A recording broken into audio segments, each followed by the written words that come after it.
building here. The first race, the runners are in the out, only the 5 of them for the Colin Stephen quality over 2,400 metres. But the crowd, as I said, it is certainly building here. Very, very short price favourite is Herculean Prince for Gay Waterhouse. Yeah, I'll tell you what, the punters love, Karen. George Main Day, and let's hope they get here next Saturday as well for the running of. We're on a dead 5. Rail is in the normal position. And they're set and they're off and racing, and No Wine, No Song. The top weight came out about a length behind them. The favourite Herculean Prince jumped well, with Legsman quickly going up on the outside to settle down in second. Along by Nash in front, Herculean Prince. No excuses for him. He leads by a couple of lengths on Legsman, still tracking up behind him.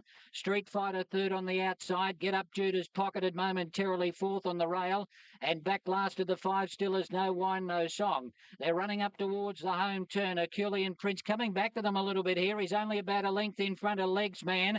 And let's see what Nash wants to do here. He's looking to come to the outside. This favourite might be in a spot of bother here. Legsman raced up to Herculean Prince. He's found nothing. And then Get Up Jude, Street Fighter, and No Wine, No Song. There's about 5 stretched across the track, but the odds-on favourite's going to run last. And No Wine, No Song swept up on the outside. He's hit the front, the old boy, 9 years of age, and No Wine, No Song goes down to win it. Photo for the miners. Get Up Jude will get it in front of Legsman, and then Street Fighter. And here's a boil over in the first. Herculean Prince, who went to the post at 5-2 on, was the first horse beaten and finished last of all. Number 1, No Wine, No Song, a real favourite for Kevin Moses. Graceful, Caroline. No other way to pronounce it. It went disgraceful at 5-2 on and was beaten the first. Absolutely a great day out here. Just updating you as well on Herculean Prince, just chatting with Gay Waterhouse. She said he might have got his tongue over the bit. He certainly was yesterday, and well, we saw one of the biggest disappointments we've seen in a long time in the Colin Stephen quality yesterday. Gay Waterhouse saddling up Herculean Prince as the odds-on favourite, and boy, did he bomb. Goodness gracious me. I don't know what to think. He's still favourite for the Metro next week. How do punters approach this? They're going to put a tongue control bit on him. By all reports, he got his tongue over the bit. So he's still the new Might and Power? Well, I'll be jumping up and down if he comes out and bolts the Metro in. Did you say that? He was, I didn't say it was Might and Power. I said he's got a racing pattern. Okay. Well, I think you said this.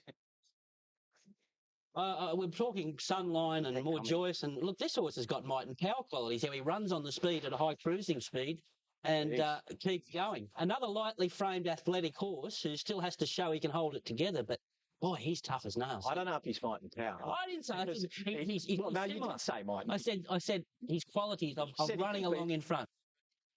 Very good. Well, what now? Well, I don't know. He must have got his tongue over the bit.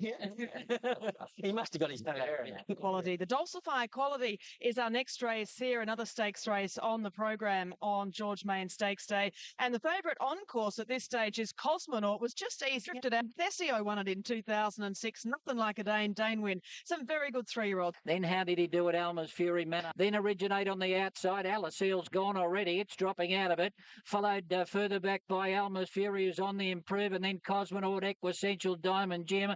And Alaseal has stopped that quickly. He's going to be retired from the race by the looks of it as they run up towards the turn. And the leader is Circle of Power. Eulalona's off the fence and is starting to threaten. On the outside is Manahara. Then How Did He Do It? Followed by Alma's Fury. Cosmonaut switching to the outside. Still about 4 off the lead, but is starting to run on. Eulalona went up to Circle of Power. He nurses Eulalona and now starts to push the button to go for him. How Did He Do It comes on. Then Alma's Fury and Cosmonaut. Eulalona responds when How Did He Do It came up on the outside, and Eulalona dashed for home from How Did He Do It and Alma's Fury, and Eulalona's too good and went on to win it from How Did He Do It. It's a camera for third between Alma's Fury on the outside and Equessential, and then further back Cosmonaut, who looked a winning chance at the 300 but didn't go on with it, followed by Manahara, Circle of Power, Originate, Diamond Gem, and Alaseal has suffered no, he's broken down by the looks of it. Horses with us. 1:49 at the time, 37.33 for the final 600 metres. 3-year-old stayers there, but it gives a powerful army to Peter Snowden, has got the first 3 faves, I think, in the Spring Champion, Retrieve, Girison and Erewhon. Eulalona, good job there yesterday. Probably goes to the paddock, Rich. Yeah, I think that's... Yeah, it was quite impressive, Joe. I think they're going to go to the paddock now, but it was very impressive. Tempo of the race was very solid. Peter wanted me back sort of midfield, come off come off the back markers down at Kembla, but got to the line. Got to the front way too early. But yesterday, travelled very, very well, if not over-travelled. Tempo of the race was good. Got there a little bit soon, but attacked the line really well. I've got these. And I think they're probably just under the top. They're probably the next level down. So. Crowds here. The next race, the Stanfox Stakes, a great race for the 3-year-olds, and we'll have a look at the horses very shortly. But as I mentioned before, a magnificent crowd here. There's the market there. Decision time $3 ahead of Masquerader on course. 27. They're moving in now. Use Renewed Vitality, who comes up. Masquerader's gone in there as well. They're off and racing. In the main, a pretty good dispatch, and Decision Time came out very quickly in the centre and has poked his head in front from Renewed Vitality and Halakalani. Masquerader starting to zip through along the inside, and he'll be right up near the lead on settling down, and Double Five out a little bit wider. So sorting themselves out, Halakalani went to the front and led from Double Five. Then Renewed Vitality, Masquerader going through along the inside, followed by Decision Time, who after leading out in the first 100 metres or so is now back mid-field, one off the fence. He's on the outside of From the Vault, a length and a half to Swift Judgment, and last of all is Top Drop. So Double Five raced away with a lead of about a length and 3/4 on Halakalani. 2 to Renewed Vitality, Masquerader on the inside for Marwing, and then Decision Time has been ridden back off the speed, followed by From the Vault.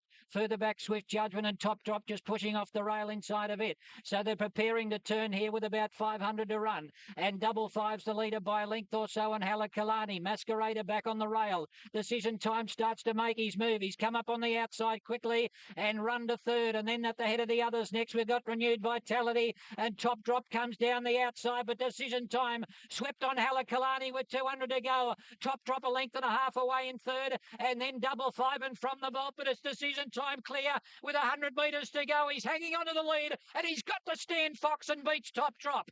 Third's a photo. Halakalani on the inside, wider out From the Vault and Masquerader, who was doing his best work late, and then Double Five followed further back by Swift Judgment, never looked a winning chance, and last in Renewed Vitality. What a super little racehorse he is. Decision Time takes out the Stanfox Stakes. He's now a Group 2 winner. He's 2 in a row now after taking out the Heritage as well.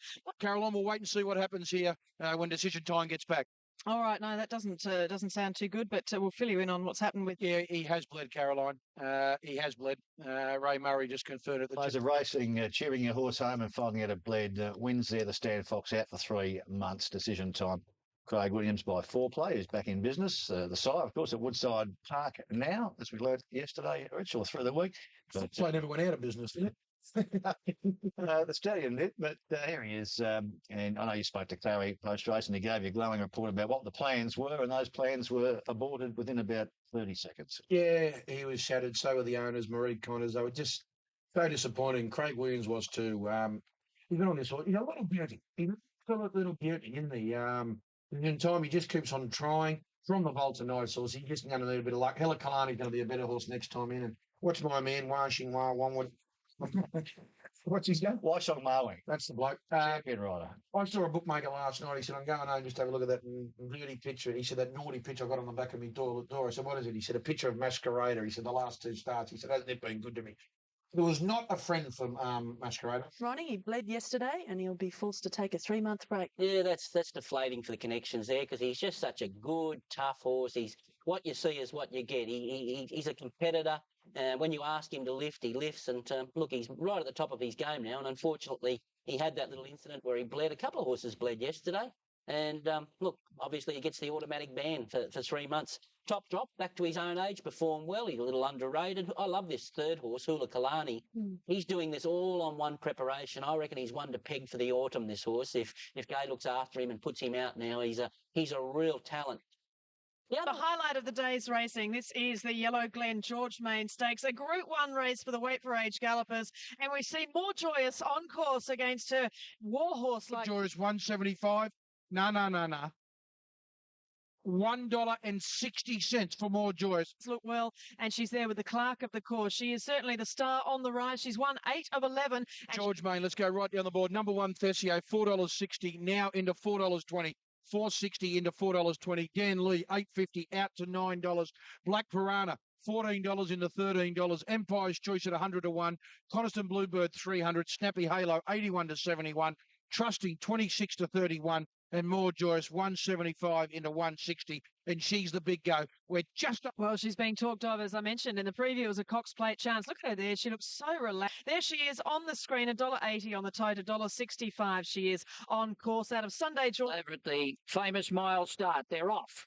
They broke as one. Dan Lee came out of the stalls fast. Snappy Halo began well, so did More Joyous, and Thesio rushing forward shortly after the start. So Thesio will go to the lead at the end of 200. As expected, More Joyous sitting up in second spot from Snappy Halo and Dan Lee. Not all that far away, just on the tail of the leaders, followed by Trusting, who's over on the rail. And neck or so to first bend at the end of 600, and the leader Thesio by a length and 3/4. In second spot, More Joyous. A similar gap away, Snappy Halo third. Danley right on the back of the favourite, and then Trusting, followed by Empire's Choice, Black Piranha, and back last of all is Coniston Bluebird. So it's Thesio highballing it at the halfway mark. More Joyous just setting off it. He hasn't moved as yet. Then the Snappy Halo, followed by Danley. Trusting back on the rails, come off the bit. He's finding the action a little bit hot at the moment, followed by Empire's Choice, and then Coniston Bluebird, and Black Piranha is looking for a run near the rail. So they're about to turn, and Thesio led. Brown still sitting quietly on More Joyous. He doesn't want to get into a dogfight just yet. Followed by Danley, Snappy Halo, Trusting, and then Empire's Choice. Now More Joyous races up on the outside with that breathtaking acceleration, and she quickly took Thesio. Danley was next from Empire's Choice, running a race, and then Trusting, but More Joyous is well clear with 100 metres to go. She's got a winning break, and it's George Main Stakes for More Joyous. She's in front, wins it from Trusting and Empire's Choice. Then Danley from Black Piranha, followed by Coniston Bluebird. Thesio knocked up, finished second last, and last in Snappy Halo. What a wonderful mare. More Joyous. She just keeps winning. More Strawberries last year, More Joy last week, More Joyous this week takes out the Group 1 George Main. What a bonny little mare she is, beating off, well, the Warhorse. He was gone. She had his measure in Thesio. She's beaten home number 7 Trusting, and what a good run by number 4 Empire's Choice. Of course, the winning horse in the George Main, taking on the older gallopers, the seasoned weight for age performers and the males. She beat the best we've got in New South Wales. She beat them easily. She tied with her opposition. She's really very good. She's just gone on some goes. She goes straight to Melbourne now. Well, if I had her, I'd be lining up in the Epsom, but they want me to take her to Melbourne, so she'll go for the Toorak. Toorak, and then that big race they call the Weight for Age Championship. She can knock all the boys out here at the Cox Plate. Well, she certainly will. I hope you're backing her on that day. I certainly am. There she is, our leading lady. Yes. She's got a great turn of foot, but she holds this gear and at a top for like a solid furlong and a half. The other day it was solid 2 furlongs, but today I didn't have to do as much on her. She towed me up to the lead. I grabbed Thesio way too early, but pushed the button about the 300 and it was pretty much all over. We all thought that. Yeah, well, they didn't go nowhere near as hard as what I thought they would have. If they had have gone a bit harder, I would have dropped straight in behind Thesio and done no work at all. But to her credit, she'd done a little bit of work. She was wanting to get right up outside Thesio. I think Dan Lee might have grabbed one of her heels at about the 600 and stirred it up a little bit more even. But like I said, mate, I think she's a really special racehorse. Followed by Coniston Bluebird. Thesio knocked up, finished 99 Group 1 wins for Gay, 9 wins for More Joyous in a short career. She took an important step yesterday in her career, beating the males in the George Main Stakes, first mare to do so for 24 or 5 years or whatever it was. Now goes to the Toorak Handicap and then into the Cox Plate. But she was dominant there yesterday, Rich. Well, she was awesome. The only thing we missed at Ram yesterday was when Nash at one stage tried to get away. I thought he'd go a bit quicker early, but he tried to get away, and geez, it was disappointing. Trusting was back to his best, but concentrating on the winner mark, she was most impressive. I see no reason she won't run the mile and a quarter. Yeah, she seems to settle quite well.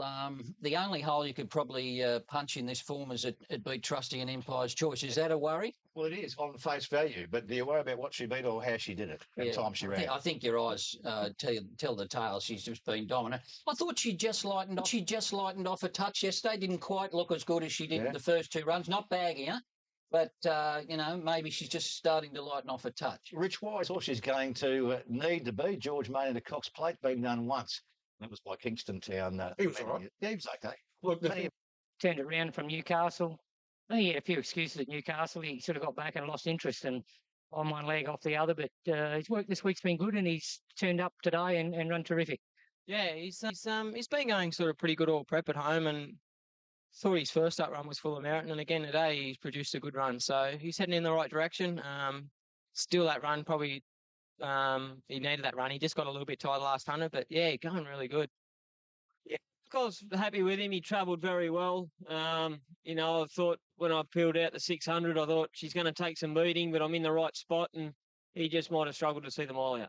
He's ran good. Just probably needed a bit more pressure, and we got a good build up from trusting, and we ran home. Good sectionals. Just just it was going to be half tough to run home over the top of good horse. I do it, and I feel like I can sort of pinch a bit of a break or do something a bit special, but he wasn't the horse he normally is. Thessio's gone for spring. He won't be in the market. Well, he is in the market, but he shouldn't be. So you think now with Sporting Bet down to $2.45, more joyous $5 from Who Got You. Forgot about Shootout. Forgot about Typhoon Tracy, the Australian Horse of the Year. That's going to be some great lineup there, isn't it? Shootout, I think, can bounce back next week and run well in the Turnbull Stakes, and foolish to doubt the qualities of Typhoon Tracy. Well, that's why I like Crafting still in the Cox Play. That was why I thought Anthony Cummings and Nathan Tink was such a perfect match. They don't worry about the maidens, the class ones, or earning prize money. They just go for one. I'm going to keep a very close eye. Straight wins, taking out yesterday's Group 1 George Main Stakes at Randwick. Last time she won, they drew comparisons with her and the great mare Sunline. But yesterday she did something Sunline couldn't do, and that was win the George Main. Corey, an amazing performance. Yeah, she's an amazing horse. I say when I rode her the first time at Rose Hill that I think she's genuinely the best horse that I've ridden, and confirmed it yesterday. Well, It's an amazing feeling. It's like getting out of a mini minor into a Rolls Royce. Yeah. And like I said, Ray Thomas asked me yesterday, how good is she? And I said, well, I really don't know, because for mine, she's had nothing to chase. What's your reply to Gay Waterhouse confirming this morning that Nash Rawiller will ride her in the Toorak and the Cox Plate? I've got a firm booking for the rotor in Duncan Grimley. So who represents John Singleton? John Singleton. So I've got a firm booking that I rode her yesterday in the George Main and then to the Toorak. I tried to get a 3-race booking, then into the Cox Plate, but they wouldn't give me that. But I'm definitely booked for the next start. Well, Gay has a habit of testing these things. Well, I'll test her again, and I'll definitely win, because I was definitely booked for the 2 races. Okay. All right. Definitely booked for the 2 races. Okay. All right. 2,000 metres round the valley. Won't bother her. If we were stepping out at Randwick in a normal race, 2,000, I might doubt it. But around the valley, high pressure race like that, I reckon she's got no doubt. Well, yesterday, There was a couple of very good runs in that race. Trusting really laid his cards for the Epsom Handicap next week. He's on the limit weight. He's performed there in weight for age. I know he's a hot and cold performer, and he's a thinking colt, but he's only got a week to think about it on a backup. And I really think he's right in the Epsom, that horse, and even Empire. I'm saying... Bill Ritchie, the Epsom leader, is one of the features here on the program. The next race, and the favourite is Drumbeats at this. Now $14. 19 to 14 for Cannonball. Drumbeats, 440 Rock Solid. 13 to 14 Prince Brayman. Captain Sonador, $6.50. Fist of Fury, $21. Away, and the favourite Drumbeats was probably last out of the stalls. He may have missed it by a neck or so. He's starting to recover. McClintock led from Joku, and then Pureness in third spot. Prince Brayman handy on the inside. Moderate tempo up front here, and McClintock led by a length. Pureness is second. Joku on the inside of Brilliant Light. Then Drumbeats going up to midfield. Looks to be out a little bit deep. Prince Brayman in the centre, and Girl Hustler over on the rail. So they have got the favourite out 3 wide without any cover. Then Captain Sonador, Kenny's World, Cannonball, and Festive Fury is at the tail of the field. They're about to head up for the judge. McClintock by a length on Pureness. Williams starting to call on it. Then Joku, followed further back by Brilliant Light. Drumbeats down the centre with Prince Brayman, and then Kenny's World. McClintock the leader from Pureness looming up on the outside. Drumbeats, despite that wide run, is still coming on, and then Kenny's World. It's McClintock in front. Drumbeats levels up on the outside, takes over with 100 metres to go. Wave them goodbye, and it's Drumbeats for the Bill Ritchie. Drumbeats comes away and wins it. Wall of horses second and third. McClintock or Kenny's World. Then Captain Sonador doing his best work late from Pureness and Fist of Fury, followed by Cannonball, Brilliant Light, Prince Brayman, and then at the head of the others next, Girl Hustler, and Joku's put in a shocker. Beautifully bred by Reduced Choice, Ritchie. That was all right. That was excellent, Rich. Probably Question now, the race for Drumbeats is, does he back up next week in the Epsom Handicap? Can his well continues good form? Captain Sonador, eye catcher. That can be him, though. Performance here, good day for Corey Brown. Yeah, he had a field day, Corey. Drumbeats was most impressive. I think Peter Snowden was the one when the overwatering happened early in the week. They were blessed with a lot of fine weather, because if it wasn't, we would have had a dire day yesterday. But he was impressive, Drumbeats. He's got no weight, although the weight's going to go up ridiculous if nothing except maybe Black Piranha accepts and the weights don't go up as much. Kenny's World, tell you what, Mark, he might be the most underrated horse we've seen for a while. He more joyous. I don't know if he'll back up, but if he doesn't, I think the Turak could probably be his aim and might be a good race for him. Well, I don't know what the weights will be there, but I think he's come back in good order. Oh, he's outstanding. And very winnable. Neeson's favourite. A few of these are doubtful. Rothsay, Star of Octagonal, doubtful. We don't know about Black Piranha at this stage. I suppose, as you said, Rich, the key is Black Piranha. I'll tell you what was a good run in that race, Captain Sonador. He'd had a setback and he looked well above himself there yesterday. Maybe the Epsom will come up a little bit too quick within 7 days, but he's on song. Trusting ground and he'd fall asleep. But very good win yesterday. Like I said, I think he's a great chance in the Epsom. Yeah, stallion on a spring day, Ronnie, to relax like that. You don't see that often. He's been work in progress for a long, long time. I think Peter's sort of nurtured him through maturing this horse up, waiting for the big day and the big time. And the big time for him is going to be this spring in Melbourne. That mentioned the Captain Sonador there. I reckon he still looked big in the yard. He's had a little setback coming to Sydney, and he could be one to keep tabs on once we get to Flemington, because he's at that stage in his preparation, or he could still run well in an Epsom, but I reckon he'll peak up in Melbourne, that Queenslander, Captain Sonador, who has the shootout form. And Mark weights will go up 3 kilos. Glenn Schofield takes the ride on Firebolt. Star of what I think of the Epsom. I'm saying Drumbeats and Trusting there, Tom. They're the two. I can't believe Trusting's still double-figure odds on that. Yesterday's weight for age performance. That's a bet for sure. As soon as I leave this studio. I've got one from Len. Fingerade, hold it, Harvey, taking off from the ombre, and then Mike keeps as they swing, and Wall Street's at the front early in the run home. Wall Street, he's a length and a half. Fritzy is trying to get in, and it's Wall Street, Fritzy, keep the pace, Fingerade, keep the pace, she's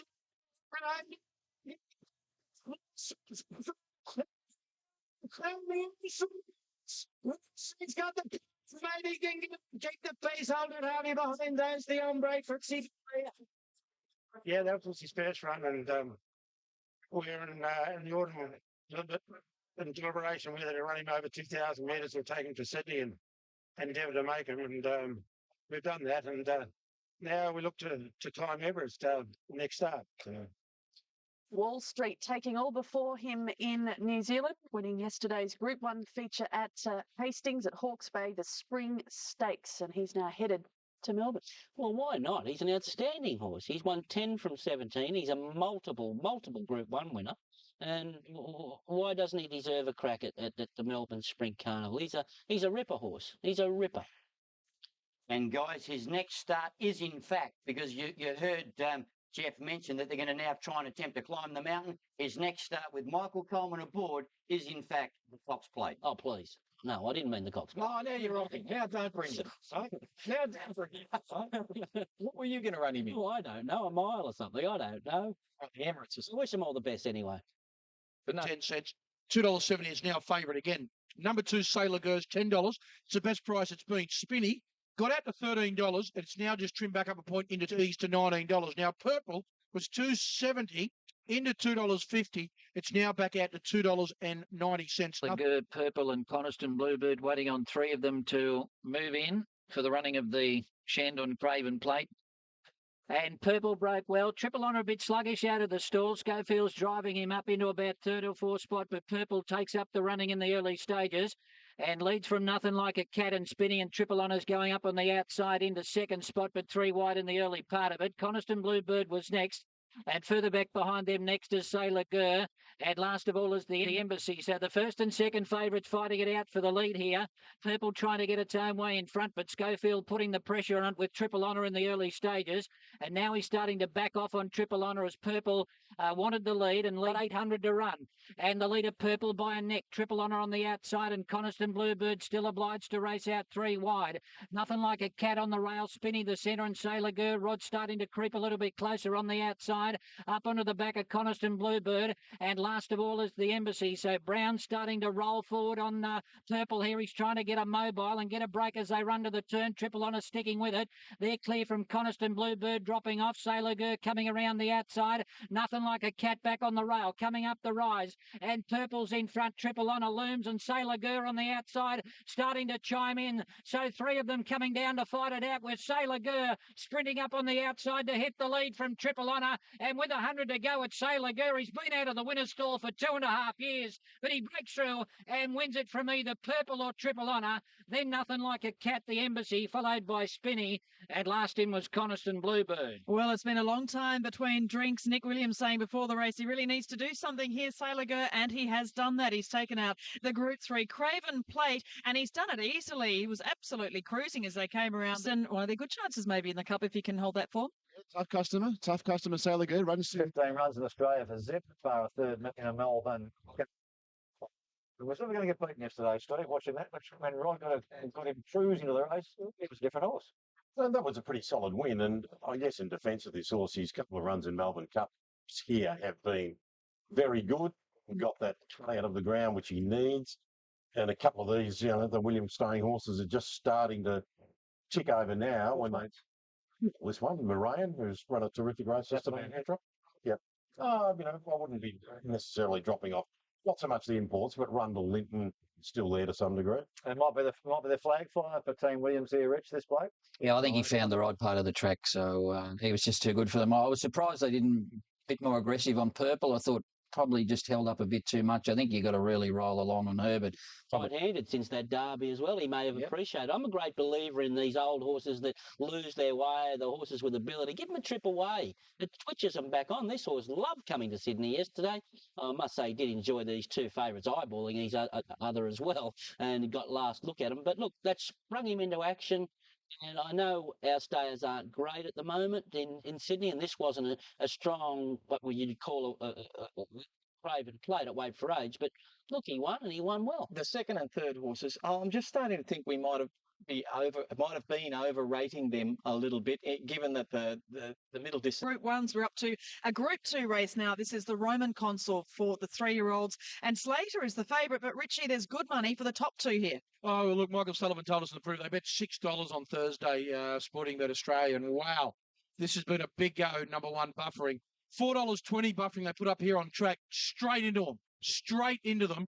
$3.50. Well, you've been through the firmers here with buffering. The first one they backed, and then Slater, after it got to $3.40 into $3. So Slater missed it in the centre. He'll go back to last. Buffering jumped fast on the outside and took the early lead.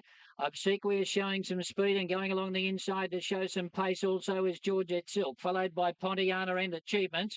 Further back, Slater going past a couple of runners. He's railed up to go to a 3rd or 4th last, followed by Paraguay. Blackball second last, and last is No Hesitation. The leader is buffering in advance of Georgette Silk, who's running second, Obsequious third. So the fillies tracking this leader as they run up towards the bend. Then Pontiana on the outside, next Achievements, followed by No Hesitation, is starting to stride forward out wide.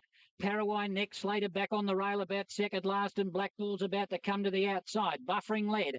There's an inside run for Georgette Silk. On the outside, Obsequious. Then Achievement. Slater's gone back to the rail, and then No Hesitation and Blackball. Leader up the rise, buffering, hanging on for the moment. Obsequious about 3/4 away, starting to dig in for the fight, and they're clear from Paraguay. But buffering finds plenty at the 100. Obsequious on the outside in second spot. Buffering's veering off the track, but too good in the run to the line. Buffering won it. Second home, Obsequious. Paraguay third. And then at the head of the others, next we had Blackball from Slater. Further back next was Achievements, followed by Pontiana, No Hesitation, and Georgette Silk stopped badly and finished last of all. Heathcote, Nashua Willer and the Soccer Boys, Craig Moore, Zelko Kalich, Scott Chipperfield. And I think Richie has them down there after the winner, but that was just a dominant performance, Richard, the way he pulled away. He's tough. He's tough. He's bombed. What a beauty he is. Never missed a place. 1, 2, 3, 9 starts, 6 wins. A great team of owners with a little cheap horse here, ridden by Nashua Willer, by Mossman and well under Rob Heathcote. By buffering, but tell you what, he's got a big ticker. Yeah, and hats off to Rob Heathcote too, because this horse is, he's raced in, he's had this. He was first class and back with his freaking 5 points. And he turned him out in magnificent fashion. Look, you can see there's not much of him. The winning putt. Obviously, he's got a very, very good horse here. I love this horse. I love his attitude, his racing pattern, his will to win, his durability. He's got everything. He's a beauty, isn't he? He's been to Brisbane, Sydney, Melbourne, Sydney. And did at both ends of this race too. He's a fighter. When they get to him, he always lifts. I know he's been beaten a few times, but he's never thrown the towel in. Well, I'm still waiting the day when they throw blinkers on him, but maybe they'll save that up for a big Group 1. But you've got to admire his talent. Obsequious was first up after 42 days here and after being galloped on. And look, she did a pretty good job. I doubted her at 1,200 metres, but she'll run it. There's no doubt about that. And little Parawee, she's a little trier as well, but size will go against her. Parawee never runs. 4 Group 1s here today on Epsom Handicap Day. It is the Coolmore Stud Flight Stakes, and these 3-year-old fillies look magnificent. Unfortunately, there has been a shower of rain, which is just continuing at the moment. Only light rain, so fingers crossed. Top number 1, More Strawberry. She's favourite. She is around the $3 mark into $2.80. She's now clear favourite. Yosei, the Victorian, $6.50 out to $7.50. Now, Parables opened up around the $2.90. She's just drifted 20 cents out to $3.10. She's now 30 cents behind More Strawberries. $11 best price bet for Sasa. She's now into $9. Zutara, $13 into $10 Zutara. So 12 to 1 into 9 to 1. Slow the Flow, $63 into $2.80. She's always been short on the totes, Caroline, all the way through. Depends on the pace of the race, I suppose. More Strawberries at $2.90, in from $3. Parables out to $3.10. Sasa's come in for good support, 11 into 8. And Zutara. Sasa missed it a length, went back towards the tail. More Strawberries came out fast and took the lead. It's in front of Zutara, and Slow the Flow is pressing forward. And in fact, it'll go up and hit the front. So the Flow led from More Strawberries. Hearts of a Love is picking up ground to go up to 3rd. Zutara easing back to 4th. And then Chula Vista followed by Parables mid-first. Is back 3rd or 4th, last out wide from Crafty Earner Fibrillation. And last of all is Secret Admirer. They run up in the vicinity of the 600, and Slow the Flow led for Hearts of a Love. About 2 lengths to More Strawberries, travelling up nicely behind them from Sasa. Then Zutara, followed by Parables. He's taken it away from the outside to come to the centre of the track, and behind it Chula Vista. Up the rise and Slow the Flow led from Hearts of a Love. More Strawberries closing in on the outside, and then Parables starting to wind up down the outside, and Zutara. Slow the Flow is grabbed by More Strawberries. Parable gets a chance on the outside, coming after More Strawberries, who's in front with 150 to run. Parable's digging in, and look at Secret Admirer. She's jumping out of the ground. It's More Strawberries grabbed by Secret Admirer. Got up to win it. Secret Admirer beat More Strawberries. Parable's 3rd. And then Sasa followed by Slow the Flow. Further back was Jose. And then Fibrillation, Zutara, Crafty Earner, Hearts of Love, and last in was Chula Vista. Well, number 8, Secret Admirer, she has blown them all away just when it looked as if more confident all week because, she should have won here last Saturday. It was probably my fault that she didn't because I told him not to go to the outside, and he followed Quidnuck into the race, and she didn't take her anywhere. He had to go back, change course on the inside. But this is a really good filly because, all she does, hits the line hard. And, he's rode her well, the boy. He's ridden her all the time. And it's just great for him to ride. I think it's his first Group 1 winner, and it's just fabulous. It was a big jumping grade. She's gone to the races, so she's going for a break now, and, a well-deserved break, and she'll come back in the autumn bigger and better. Johnny, big names there. No excuse for More Strawberries, no excuse for Parables. Secret Admirer gave them a start and a beating. And Brenton, you joined the Group 1 club. Congratulations for that. And I think Graham Beek's been a Secret Admirer of yours for some time. Yeah, ever since I've probably been in Sydney, it's been a big transition. Moved here when I was 18. Section. Yeah, that's it. She's always been a horse that's been able to reel off some pretty quick sectionals. Even in her work, she's always trying to do too much. And Graham's got a good team back at home, and he's got some good riders that they can get these horses. A Group 1 flight stakes yesterday. We travelled well. I was happy where we were. We came out to win, and all credit goes to the winner. It's must have been exceptional sectionals to pick us up because I feel we didn't shirk the task. She ran really well, Richard. She had a perfect running transit. Got out around them, top on the rise, and I thought she looked the winner, but I think a pretty special one beat us. Yeah, it went really good, Rich. Rode it forward today and big improvement. Great run. Sort of wound up really late. Hit the line well, looking for more ground. Suppose the Oaks and the Autumns are good goal for her. Happy with the run, Richard. I think she'll be up to this level, but over further. And they're just a bit sharp for her over the mile. Ian, more strawberries and barrels have been top of the tree. Yosei was right up there as well, but here's the 1,000 guineas market. Now the horses we'll see at Flemington is the favourite, but firm today after what happens today. And the Edward Manifold, obviously a key race, Steve. Yes, certainly, Bruce, and you couldn't possibly back more strawberries and parables at those odds at the moment. There'll be a new favourite later today. Strawberries and parables. Did she catch you by surprise yesterday, Ronnie? She did to a certain extent. She put the writing on the wall the week before when she was unlucky, when she had to come inside horses and lost a bit of momentum. But this was a much stronger race. She's plain Jane, I'll tell you. She's plain Jane to look at in the yard, but she's not on the track when she gets in and out of them barriers. That was a scintillating sprint at the end of that race and a sprint of a good filly. And another trainer, this Graham Begg, who knows how to get one right on the day.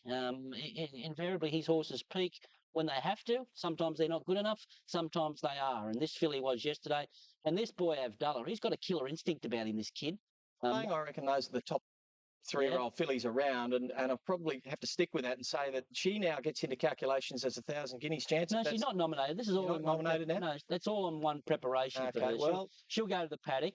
The second and third horse before we go on, Yeah. I still think they're better than the Melbourne fillies. I do. I haven't written off parables yet. I know it had every Does she run chance. a mile? Does she run the mile right out? Maybe not right now, but I reckon she will. So we have another big race coming up. This is the Group 1 Spring Champion Stakes with Peter Snowden having the great hands here. If he wins it, well, we'll see some emotion, that's for sure. Retrieve is the favourite, out to around $2.15 on course. Back to Weavers. We're now talking tomato sauce punters. $1.95 Retrieve into odds on in the Group 1. $15 line tamer. Error 1, $7.50 into $6.50. 60. Well, there's 7 left to load. Jockeys are steering away from the inside here. Certainly no-go zone, the inside. Rain starting to fall again here at Randwick. We had, they're all in. The 3-year-olds are off and racing. Missing in action came out slowly, straight back to last. Erewhon jumped in front. Led from Alma's Fury and just about ready is starting to go up on the outside to look for the lead. Garrison hopped out well, settling down fourth, and Retrievers just behind it. Trapped out 3 wide early on, followed further back by Shoot Off, and then Lion Tamer a long way back. Kaching's alongside it, and last of all is How Did He Do It? Running to the 600, this leader's coming back, just about ready, about to be claimed by Alma's Fury, who's only a length away. Erewhon is third. Girasoon pops off the inside. Presido going up near the inside as they run to the bend, and coming on strongly now is Retrieve as they run to the home bend, where Alma's Fury is grabbed here by Erewhon, just about ready, dropping out of it. Girasoon can't win. Retrievers winding up down the outside, and Shoot Off is coming through in the centre, but Erewhon is the leader with 200 to go. The stablemate Retrieve's coming after it. He just wants to hang in under pressure. He's got a length and a half to make up. Erewhon still in front. Retrieve's trying to get there, but Erewhon will turn the tables, and Erewhon beat Retrieve. Photo for third, Shoot Off or Presido. Then Lion Tamer, Girasoon disappointing, followed by Kachings. Then at the head of the others next we had Equessential, followed by Alma's Fury, and then just about ready. How Did He Do It? And Missing in Action certainly was finished last of all. Hugh Bowman, the winning rider for the Pete Snowden team, taking out the Spring Champion Stakes on Erewhon. Of course, the run Soon takes its name from a book, A Fictional Country, Erewhon. So the story, Beat Retrieve, Daly 1-2, Dead Heat 4, third. Horse who Richard came off a maiden, only 3 starts earlier. Carried away here. Look, I think the second horse is a very good horse. The winner's obviously a very good horse. He just wanted a trip, and they're riding him now aggressive. He's run a fortnight ago, was in the gloaming, was outstanding when his stablemate Retrieves ran him down, and with the hot speed jets yesterday from the Queenslander, he was tough at the end. Peter Snowden said the other horse is the better horse, Mark, Retrieves, but both these are very smart horses, and Girison, well, maybe that form's not much to chop. No, he was disappointing, Girasoon. No, I think Retrieve's probably if there's one to go on for the Derby in Melbourne, I think he looks the sort of horse who'll really be suited at Flemington. But whether, he's had too much racing and he's got to have another couple of runs before he gets there, I'm not too sure. I'm a little bit with Bruce here. I think maybe the Melbourne horses might stand up for the Derby down there. Rudolph, one, are we underestimating this horse one? Definitely. Peter says, he's just a midweek horse and all this, and he's surprised. This could develop into a really good horse in the autumn. He races on top of a hot speed. He travels on top of it, I should say. He can stay. He handles it wet and dry, and he can sprint off it. And he could well be a weight for age horse in the making. I'm saying he spoilt the party a little bit yesterday. Look, I like the horse. I agree with you on him. I think he can make a really good stayer of the future. He's the right type of horse. I think he spoilt the party for Darley a little bit because obviously the Colt running second, they'd have preferred the Colt to win the Group 1. But they do own the stallion, the sire of Erewhon as well. So, they're not going to be too dissatisfied. But this race every year, I think the same thing. Is this a Group 1 race? It goes down as a Group 1, and if you go and look at the history of the horses that won it, there's been some incredible horses win it, right? But what are they beating when they win it? It's just one of those races I think is a borderline Group 1, but hey, it's a good one to have under your belt. Oh, I reckon the second horse will go back to Melbourne and win the Derby. I really do. Yeah, I really do think he'll go. Charlie is the favourite. Of course, he's been well back throughout the week, but there is good money for Herculean Prince to turn around his disappointing run in the Colin Stephen from last week where he choked down, and he's been very well backed on course. Richard? Yeah, we're a forgiving kind, aren't we, the punters? We're forgiving. He's been well backed again, 460 to 420. I can't hear. It's a sporting bet market mover. Number 9, Mr. Charlie, 370 to 360. Charlie, the Victorian former Kiwi, now with Peter Moody, $3.70, $3.40 on the tape, but they're back to no wine, no song. Herculean Prince has been a drifter. Newport missed it by a length and a half on the outside. He'll come straight across behind the field to find the rail. And Herculean Prince landed in front of No Wine, No Song. And Counting Costa going up in the centre, racing fairly close today. Landlocked it is at a handy spot, followed by Hawk Island. Well, Herculean Prince has taken off running to the side. He's opened up a lead of 6 or 7 lengths already. So he's going out a little bit keenly early on. No Wine, No Song really taken off in the early and middle stages here. And down the back he goes with a lead of still about 7 or 8 lengths on No Wine, No Song, who's up in second spot, followed by Hawk Island, starting to improve. He's over racing, however. Morane's now taking off from the back, going up into second spot. So they're chopping and changing. Herculean Prince's leaders cut back to about 2 lengths now. Morane going to second. No Wine, No Song is third. Then a length to Hawk Island, followed by Counting Costa. Saint Costa out 3 wide, Landlocked in the middle, followed by Macedonian, Get Up Jude, Predesang, Mr. Charlie the favourite, shuffle back to second last, and Newport's being hard ridden at the tail of the field. 800 to go, and Moraine took over. Moraine sped away by a couple of lengths on Herculean Prince. Nash not going for him as yet. Then No Wine, No Song. Here's Saint Costa from the back running on, followed by Hawk Island, Counting Costa. Then at the head of the others, Macedonian, Predesang, followed by Landlocked. Mr. Charlie still a long way back. And then Get Up Jude, and last of all is Newport, but Moraine shot away. He's about 4 or 5 lengths in front as they come to the 300. Herculean Prince is going after him. And then Hawk Island still running on, followed by Saint Costa. Moraine about to be grabbed by Herculean Prince. Herculean Prince took over in the Metropolitan, about 2 lengths in front of Moraine, and then Hawk Island, and Herculean Prince will give Gay the 100th Group 1 winner in a big form reversal. Herculean Prince won it from Moraine. No Wine, No Song third. And then at the head of the others running on, Counting Costa from Hawk Island. Then at the head of the others, Saint Costa. Then Mr. Charlie never got in the hunt, followed further back by Macedonian. Predesang was next, followed by Get Up Jude, Landlocked, and last in was Newport. 100 Group 1 wins. Congratulations. Racing's leading lady joining the greats of the turf. Her own father, TJ Smith, Lee Friedman, and Bart Cummings, the only other people to do it. And she's done it. What about that? That was the first race I ever won, a Group 1, and now it's the 100th. And I was so thrilled for the people who stuck by me, especially Mel. What a great effort in that week. Just the tongue tie was the story. Oh, well, exactly. Well, if you were choking too, Richard, you wouldn't go very far.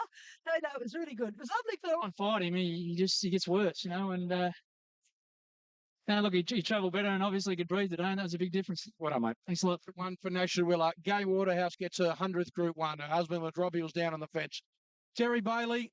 Well, the story should be going rightly. There's 100 Group 1 wins for her, but that's it. That's the horse that got beaten. $1.45 favourite just 7 days earlier, and I know a big bloke on the panel had a game to double at $2.60 got the overs. Bounced back yesterday in one of the strangest run races I've ever seen, with Moran winning and leading, taking on Nationalist Mount throughout. And Nash joins us in 600. You were 8 lengths in front. Did you think you were going too quick, or he was just happy the way he was rolling along? No, look, I thought I was going too quick. I was going too quick. That's the horse. Mark, the names of racing in Australia. Yeah, certainly with Tommy Smith, Gay's father, and Bart at the top of the tree. I'm always a little bit sceptical about these tallies because I think sometimes they haven't taken into account the change of races, but they're roughly accurate. It's interesting that gut. Excellent run, Rich. He's he's a very one-paced European stayer, and he put in late. He had to get moving on him early, and he stuck. He stuck to his guns, and they tried to swamp him, and he just kept sticking his head out. Yeah, Must have been a good spray. There's the Caulfield Cup market. Dariana is the favourite. Precedent still to get in. Killian Prince will get in now. Muja will go next week. Lots of many big changes here. Steve, is there to worry about? The big changes might come a little later today, might they not? Yeah, that's the Caulfield Cup. Let's have a look at the Melbourne Cup. A little bit different here with the fixed odds market from Sporting Bet Australia. Shocking favourite runs in the Turnbull. Darian and Ditto, so you think, waits for next week. And the Cox Plate. Precedence was cruising along nicely. And then we're going to heap of internationals. An effort, one of the greatest form reversals we've seen in the space of 7 days. And maybe, Ronnie, all thanks to a key gear change, the use of a bit lifter. Could that have been the saving grace? Goodness gracious me. How did that happen? How do you approach a horse like that? That was like a might and power type of thing. Oh, here we go. Here we go. Here we go. Look, still getting over that performance. Like, he went out there, and, as he does, and raced aggressively for the first half of the race. Then this Moraine comes around him and puts 6 lengths in. You think, oh, he's going to throw the towel in now. And then he gets a second wind and wins this race running away. You'd think he'd just chimed in from the back here. This was, how can a horse improve 50 lengths within a week? I don't know. Well, you've got to accept the fact, though, that that's real entertaining racing. What? No, that's entertaining racing as far as I'm concerned. It wasn't entertaining if you laid the $1.30 the week before. It was very entertaining. Listen, it's a classic. Ronnie, you know the old adage, we've forgiven you, we've forgiven me for a bad ride at different times. We forgive horses that put in a very ordinary performance. No, we don't. Once you give him another chance. He's a very, very good galloper. I have a feeling. Before you go on, you were at the track the year Glastonbury performance there. Was there a demonstration like that? Demonstration? All going, good on you, Gay. Good on you, Gay. 100 winners. Ronnie, all of that said, I'm trying to decipher your opinion here now. Are you on or are you off Hercules from a when he's hot, he's hot.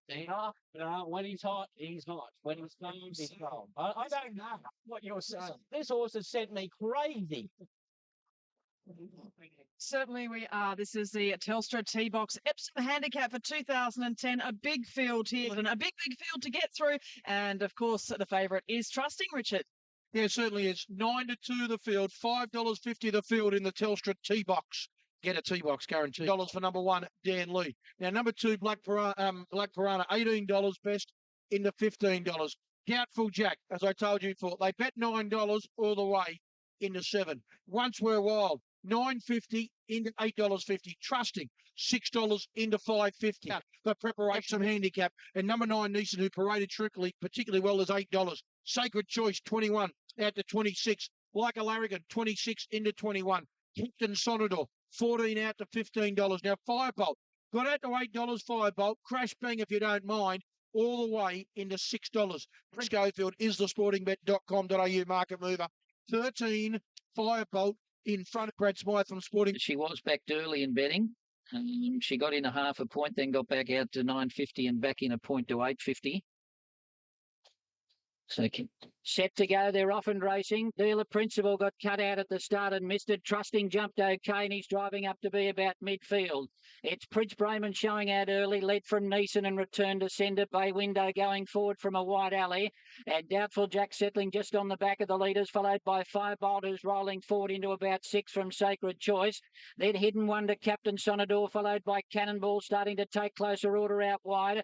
Trusting midfield out 3 wide. Once Were Wild inside it with Centennial Park, and then at the head of the others as they go round the first bend, Snappy Halo's on the outside of Sainthood and Like a Larrikin, 2 lengths behind them, Black Piranha, Dealer Principal, then Dan Lee, and last is Keeping the Dream, running up towards the halfway, and Bay Window on the outside of Prince Brayman, Firebolt sitting behind them, over on the rail, Return to Sender, followed by Cannonball in 5th out wide, Doubtful Jack and Neeson tracking them, followed further back by Sacred Choice, Cassidy starting a run on Trusting, he's starting to take off before the bend, and then Hidden Wonder, followed by Captain Sonador. Once Were Wild midfield, back to the inside, Centennial Park from Like a Larry, and then Black Piranha into the straight, and Prince Brayman is the leader as they run to the 300. Firebolt on the outside goes after it from Bay Window. Hidden Wonder and Neeson getting inside runs. Trusting is coming down the outside. It's Prince Brayman and Firebolt. Now Captain Sonador first onto the scene in the centre. Trusting going with Sacred Choice down the outside.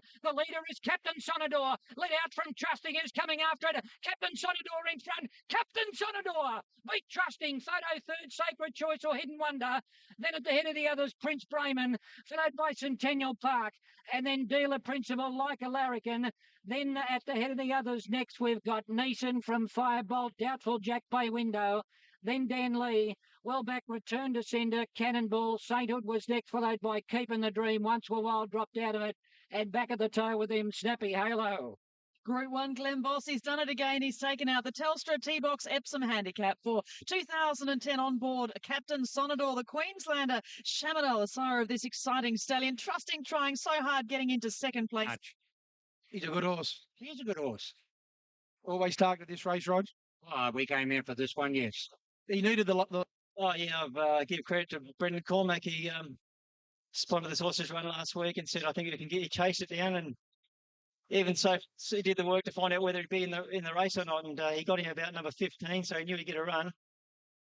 Yeah, listen, Brendan had a lot of confidence in this horse. He'd run very well. And the top weights that winning this year, they were probably a little bit down on form. So it become one of the lightweights.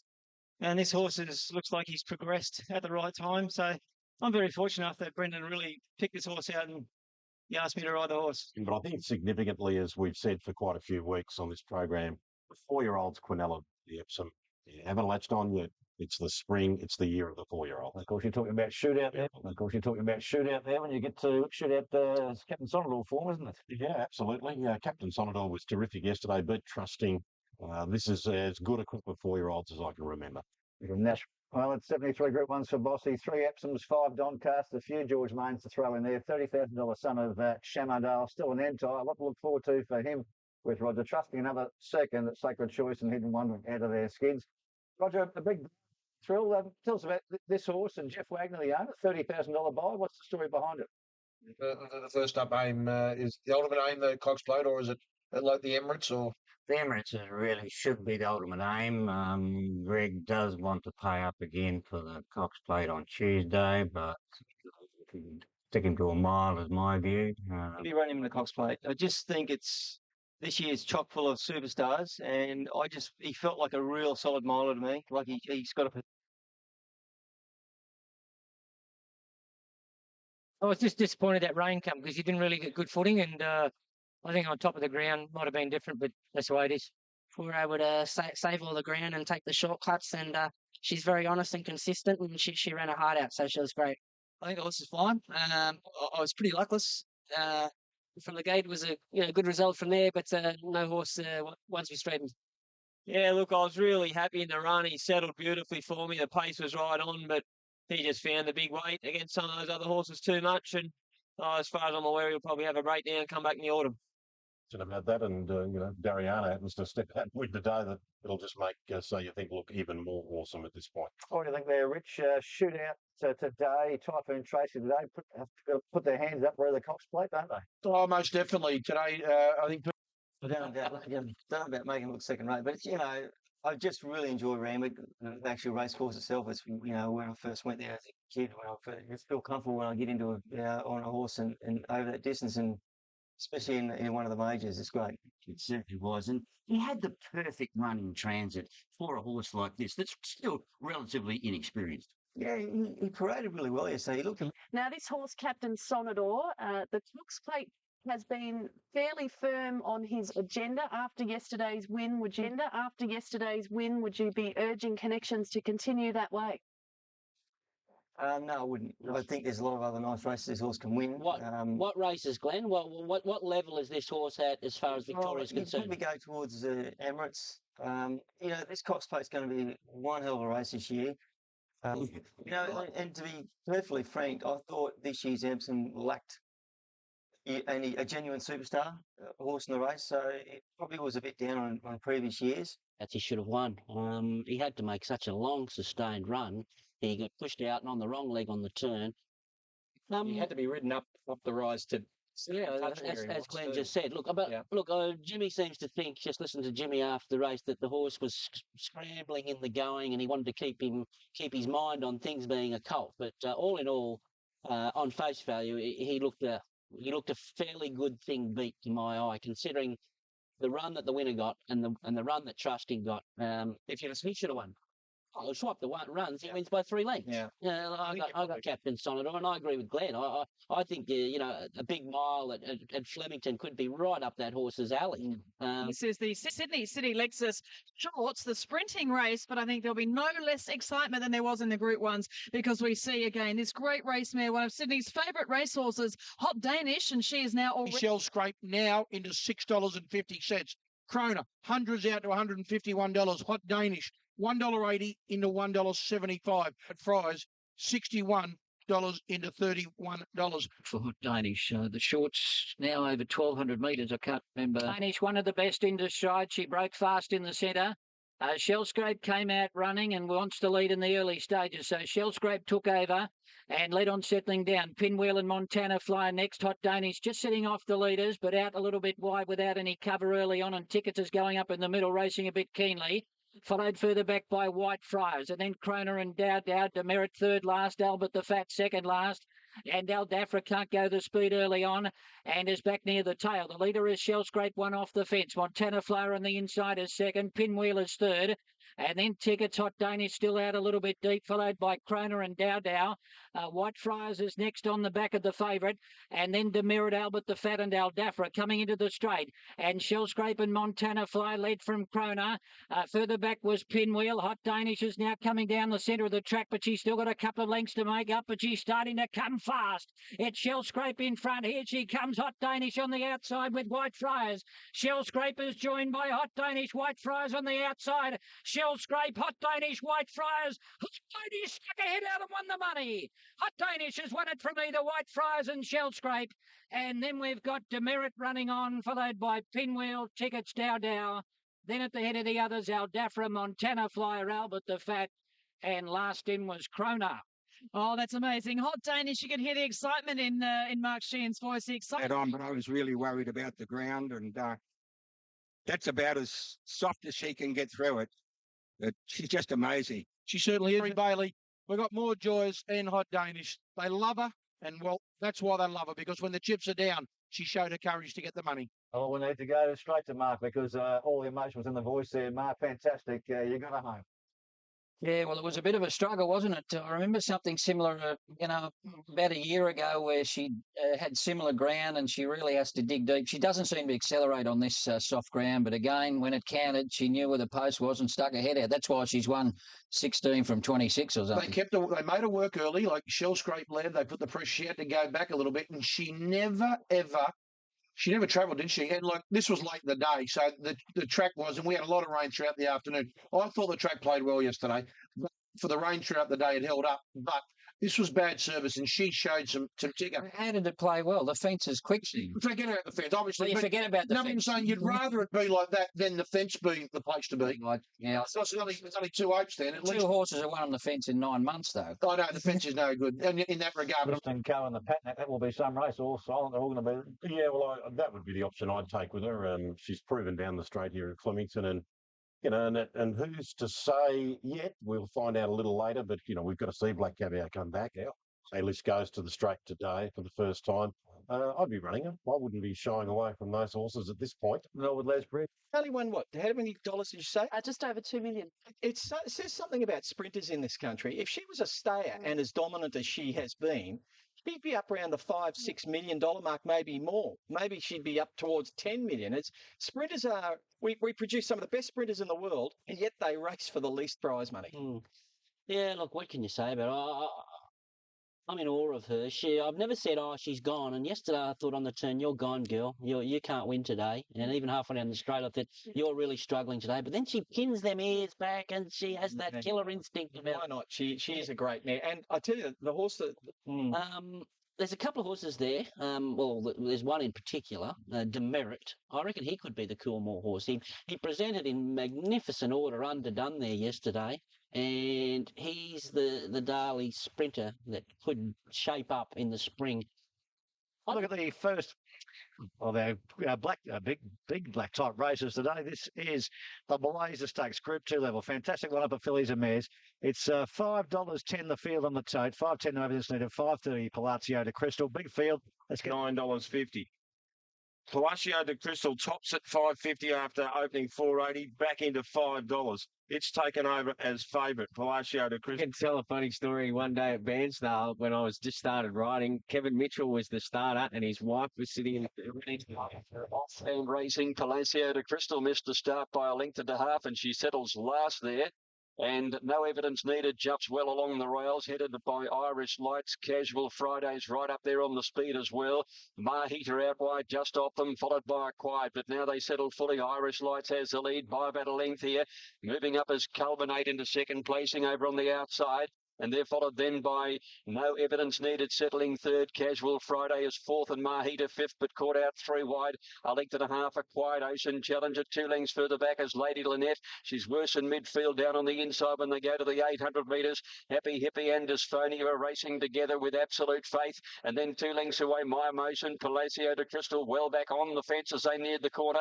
And then came Strawberry Field, and they're being followed by Small Minds and Amberino. Irish Lights had the lead coming around the turn. Culminate is having a crack at her, and then No Evidence Needed, who's been able to switch to the outside for a run. Lady Lynette is making ground along the inside behind the leader, and Palacio de Crystal is right over on the inside and coming home, and further back is Dysphonia. Palacio de Crystal getting right up along the inside, and No Evidence Needed out in the middle. These are the 2 leaders, and they were clear of Strawberry Field. Palacio de Crystal hanging on. No Evidence Needed coming at it. It's Palacio de Crystal. No Evidence Needed starting to lift again. This is going to be close as they hit the line. Palacio de Crystal by a nick. 2, No Evidence Needed. In third place, that's a huge run. The winner, wasn't it? Strawberry Field getting up for third from Lady Lynette. Culminate, who weakened out. Amberino made some ground. Dysphonia Ocean Challenger Mahita had a tough run. Happy Hippie, Small Minds acquired. Absolute Faith. Irish Lights weakening right out of it, followed by Casual Friday and My Emotion. Well, Graham Banks' great season continues. Dunn remains unbeaten for him. Done a great track. Walker says, what's wrong with the fence? I'll use it. Missed the start. Don't go round a horse. Won him the race. No evidence needed. You can't get off and carry him. Every possible chance. Had the perfect run. Strawberry Field runs into third. Quality ride, quality horse, wins. Punters okay. Early Mail Special home, close to one of the best mares in the country, and now unbeaten at Flemington. And if Graham Begg keeps her racing at Flemington, she'll just knock up winning Sammy. She is a star. Yeah, that was good effort. Her main mission this time round's the Maya Classic on Derby Day, and she's here for business. No doubt. So I just Eventuator, sort of a 160. What a pinch. 240 the place, 190 for No Evidence Needed. Strawberry Field 430. Yeah, supporting TVN, thanks to Adam Sangster and the team there. Edward Manifold Stakes, a race that shapes the 1,000 Guineas and the Caulfield and the VRC Oaks, of course. I think 14 and 16 winners amongst them coming through them in the recent years. Lee Friedman's won the race 7 times. You can do it again, maybe. It'd have to be the $62 chance. That's Koala Bear. Favourite in a wide race. Divorces at 4.10. Ringer Rosie at 5.10. And a host of these, Shane Templeton, given a decent chance of winning the race. I'll say hard Lee race. Friedman. Yep, and well, this is Divorces. $4 in the ring, now $4.20, but heavily backed. 4.10 on the total. So we got the They're away racing. Divorces missed the start. She was looking over towards us when the starter hit the button, so she's going to drift well back in the field, and Amber's Waltz went back to last. Speed of Dark bounced out in front, headed now by Saya Hail Mary after 200 metres, and Panapik is up there on the pace. Then came Lorna's Lass, rushing 4 deep around the outside of the field to get on the speed, and Koala Bear improved with her horses between or over near the inside, and a length away Sistine Angel. They're followed by Amber's Waltz, Precious Lorraine is second last, and 2 Diz Largo. Saya Hail Mary at the 800 by 2 lengths to Lorna's Lass, a length and a half away Speed of Dark, a length Koala Bear fourth, Ringer Razy 50 inside from Panapik, Shamrocka Basira, then Pinker. They're being followed by Divorces over on the inside, needing a lot of luck from there. Brazilian Pulses pulled out, and then came Willow Creek. Precious Lorraine still about second or third last. Into the straight now, and it's Saya Hail Mary now. Ringer Rosie right over on the insides, running on. Basira follows her through. Down the outside, Brazilian Pulses coming from Panapik, Shamrocker. 16 Angels come to the outside. It's Brazilian Pulse at the 200 going up to tackle Ringer Rosie. And down the outside, 16 Angel. Brazilian Pulse is the leader. 16 Angel the danger. Brazilian Pulse a half. 16 Angel gradually overhauling it. 16 Angel comes home the best. 16 Angel a half head on the line to Brazilian Pulse. Shamrocker a length and a half third. Close for fourth. Pinker is up there. Pinker with Basira the rail. And Ringer Rosie followed Speed of Dark. Saya Hail Mary Diz Largo. Followed further back then by Divorces, who blew the start. And further back with her was Amber's Waltz. Precious Lorraine didn't come on. Willow Creek towards the end from Koala Bear, Panapik, and Lorna's Lass, one of the last home. Well, great result here for Andrew Noblet, winning with Sister Angel. Times run to perfection. They've run fantastic here, the first two. Sister Angel, and try and clarify it for you. Have a look at this Divorces we're going to have a look at here, Sammy, from gate one as Craig Williams comes back. There you go. Look for barrier one here. And she goes up in the air at the start, and that's the end of it. Yeah, she sort of hopped out of the barriers, didn't she? She sort of leapt out, and maybe she had her head on the side. She didn't look comfortable anyway. No, you can't give classy opponents like this any sort of edge. They would have wanted to be 3 or 4 lengths closer than that when they settled down. That was just about her out of Bridge's only her third run in a race, coming from midweek standard. Gee, she sprinted quickly down the middle, and she's only been grabbed in the last 20 metres. Yeah, it was a good run, and I liked it. 7 for the first leg of the quarter here. Sister Angel, race 7 coming up. The Group 1 feature this afternoon. The Turnbull Stakes featuring some of the key players for the Caulfield Cup, Cox Plate and Melbourne Cup. Shootout, all this form and market action has been pretty well disclosed this week. Shootout heavily back, 360 on the tote, 510 Shocking, 910 Typhoon Tracy, 990 Paint Perfume, 840 Dariana. Gee, there's some great names. That's it. It started there and stopped there. Metal Bend is the same. $12 hasn't moved. Now, Shootout, Bruce, opened up at $3.70. You can now get $5 on track. It's still favourite, but it has drifted again. And now let's go down to Typhoon Tracy, who opened up at $8.50, got to 9, and into 8.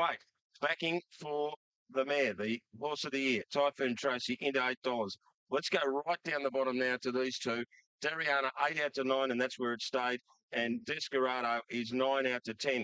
So I see, but he won't be fancied in the Caulfield Cup. But I see if Dariana... Why wouldn't he be fancied? He's...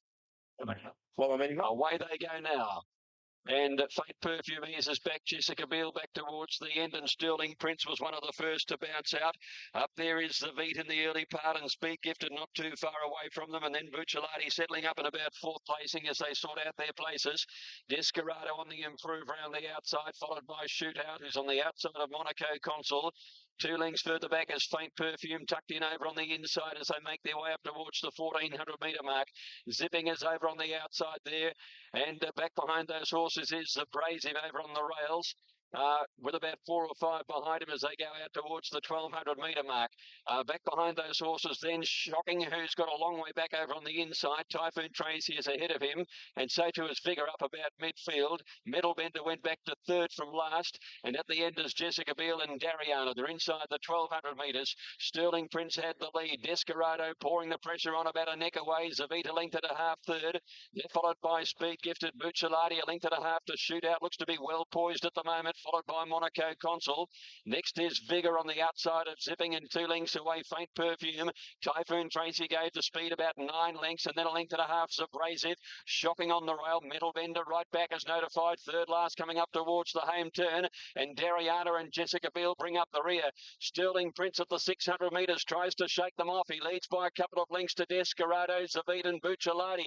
The outsiders are all up there as they swing around the home turn. Here's Shootout peeling to the outside of Zipping, and Typhoon Tracy's running on. Zabrasive's got right to the outside. Monaco Consul and Speed Gifted stay near the inside. Shocking trying to weave his way through the field at the 400 metres now. And here's Shootout and Zipping. They race to the lead together now. Getting through Faint Perfume, and Shocking's coming home, and Typhoon Tracy's joining in as well. It's Zipping, Shootout, Typhoon Tracy, Shocking the far side, Zipping and Shootout. Zipping continuing to kick, Zipping hanging on. The old boys got home. Zipping a neck to Shocking and Shootout. Third every hope. Metal Bender charged to the line fourth. Typhoon Tracy didn't quite finish it off. Then Faint Perfumes, Abrasive, Bucciolati, Dariana, Monaco Consul and Vigor. And further back in the field is Jessica Bill, Speed Gifted, Sterling Prince, Desperado and Zipping. Zavit at the end. The Zipping finally wins a Turnbull Stakes. He's running it for the 5th year, and he worries out some great performances by Shocking and also from Shootout. They had their chance. No excuses for the Beat Brigade. It's Zipping and Nicole. Big weekend for Team Williams.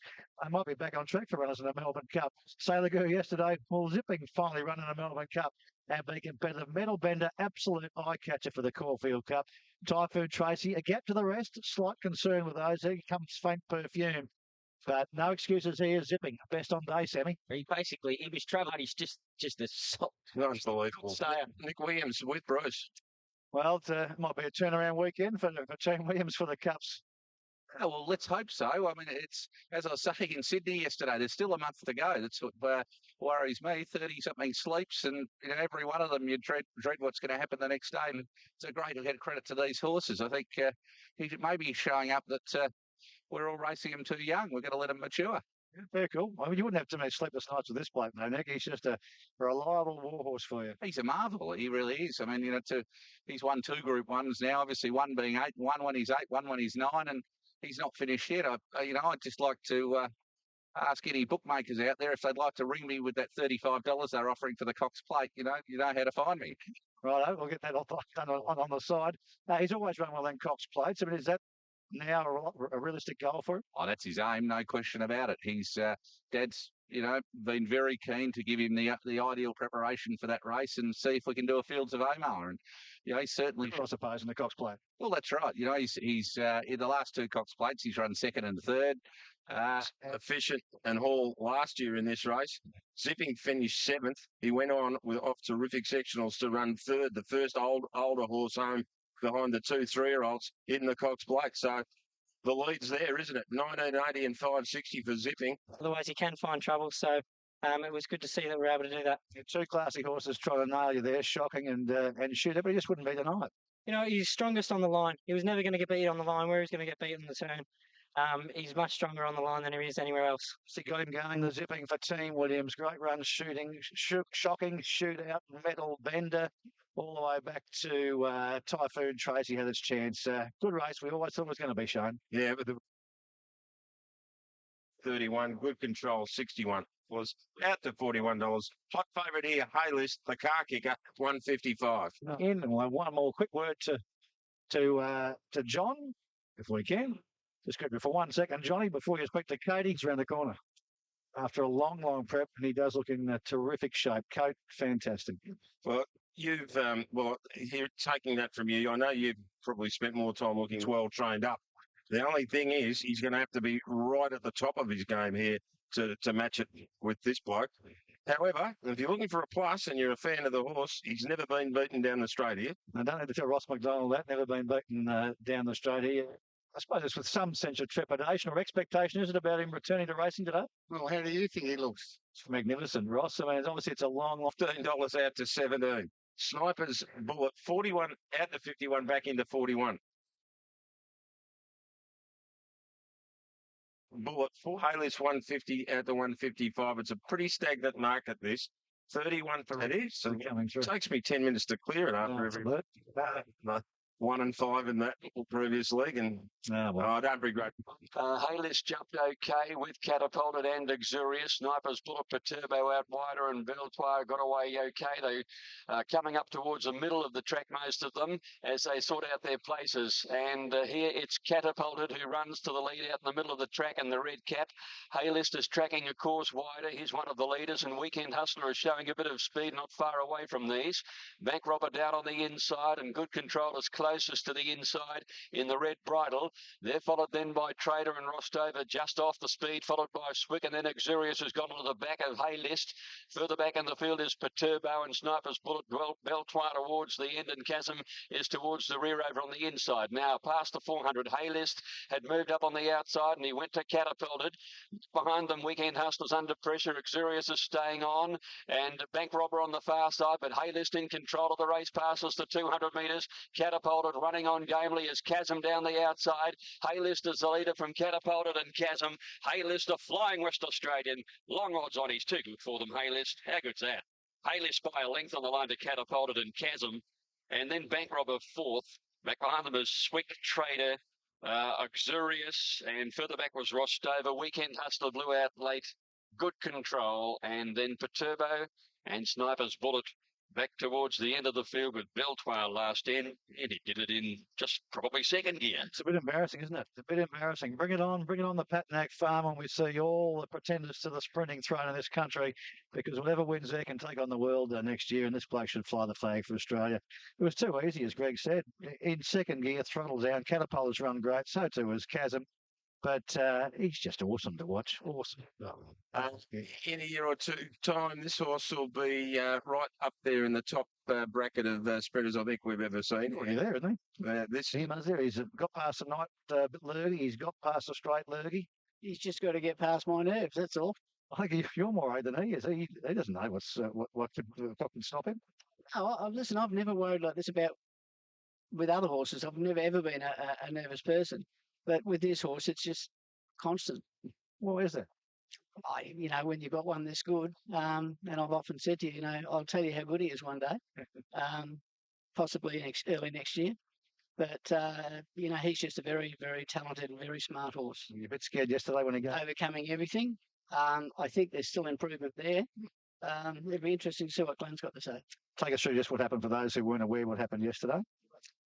He took fright at something, and he lashed out and kicked a car. And he's done a fair bit of damage to the car. Fortunately, none to himself. But, with this horse, you just worry all the time. We're going to, there's going to be some new players come on the scene. The Black Caviars, all silence and code. We're heading towards the Patnack farm. Are you pretty confident you've got their measure? Yeah. Johnny says he's not worried about the others we just mentioned because he's got those covered in there. Look, let's send him to carry the flag overseas because, Sammy, this is something special, this horse. Yeah, he's a seriously good horse, and it's just amazing how easy he does. Like I don't know, that looked embarrassingly easy. The only problem is the ride doesn't go long enough. It's over in a flash, and as a rider, you just want to stay on them and enjoy it for as long as you can. And it's only a 1200 metre race, a minute and some change, but geez, he's impressive. He must give you a different feel than any horse you've ridden then. Oh, without a doubt, he's phenomenal. I was just saying to Liz and to Terry that, but it never felt like I was out of third gear or fourth gear at any stage of the race. And then once I sort of asked him to click up and find an extra little bit to get away from Catapult to coming through the 500, it was race over, and he was just coasting and was really comfortable. How many gears? True racehorse, and it would be nice to see if someone can put a bit of pressure on him through the 300, and he has to really dig down and stretch because I think there's plenty left. John on the corner and help sounding too cocky, but you just think she'd win this. She's better than these. A quick word on Altius.